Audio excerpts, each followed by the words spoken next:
In terms of working class populations, you are much more likely to be prescribed psychotropic medication as opposed to a psychotherapy. You're much more likely as a working class male to go to prison rather than enter kind of therapy services if you have kind of similar mental health presentations. You are much more likely to die by suicide. So as you know, in terms of statistics, 75% of completed suicides are by men, and 3 times as many men who work in construction die by suicide. So the stats are really quite alarming when it comes to men's mental health in the context of class backgrounds.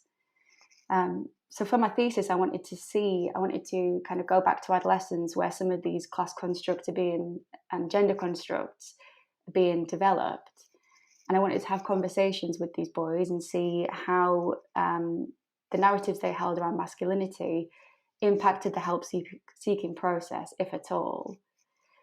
And it was fascinating. I met with some absolutely wonderful boys, young people, we'll go with that. They were kind of 15, 16. And they taught me an awful lot. There were themes in the data, so kind of this idea of manning up and what that meant. And a lot of boys talked about stoicism in the sense of not necessarily kind of denying your emotions, but standing strong in the face of them.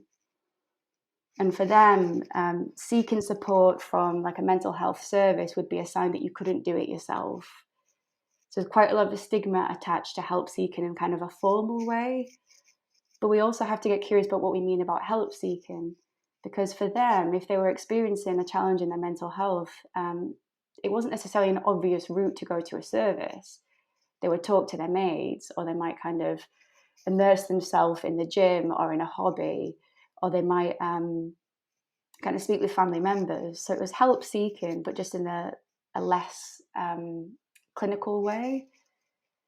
So we explored kind of some of the barriers to help seeking in that sense when it came to masculinity, but we also explored the utility of some of those narratives. They talked about kind of being there for themselves, for their families and their friends.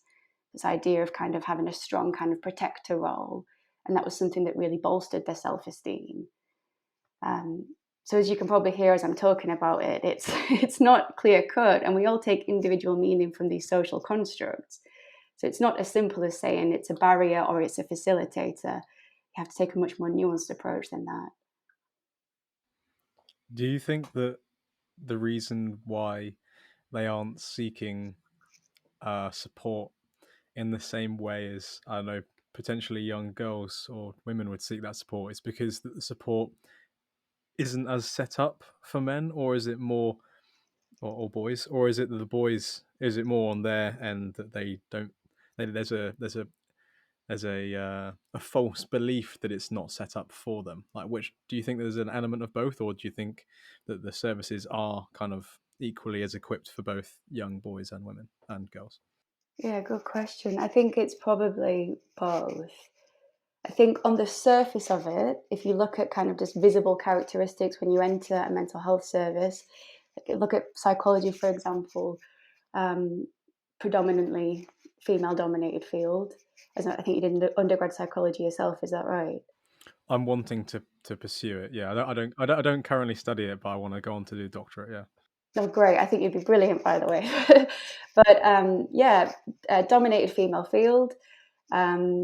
Class is relevant here as well, because I think in order to pursue something like psychology, typically any kind of university level career, you have to have a certain degree of, I guess, financial backing, because it's a long process.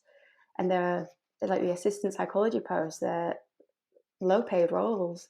So if you're going to pursue something like that is a long process, you have to have some kind of financial backing, typically, not always, but the majority of psychologists, for example, would probably identify as kind of female middle class background. So I think as a young lad entering a service like that, and if you kind of see those kind of visible markers of difference, I think it's quite easy to draw the assumption that maybe you won't be understood. And obviously, it's not as clear and simple as that. And I think anyone who's considering kind of seeking mental health support, I want to be really clear that that's not something to put them off.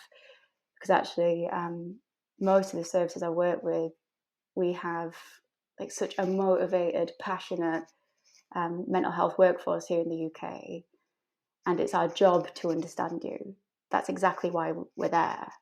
So just because you have this assumption that you might not be understood, I think it's so important that you push yourself to test that out. And if you have an experience where you feel like you're not being understood, then that's where you have a conversation and we can get creative about how we do support you. And that's all part of the process. It's this back and forth of trying to make sense of, I guess, your suffering. Yeah, I'm just trying to like piece this all together, and it's really annoying. I can't remember it exactly, but there's a psychologist who's done quite a lot of different podcasts and things called Adam Lane Smith. Yeah. But one of the things, and I can't remember exactly what he says, but he says something to do with the way that the way that depression is for young boys and young girls, and obviously men and women.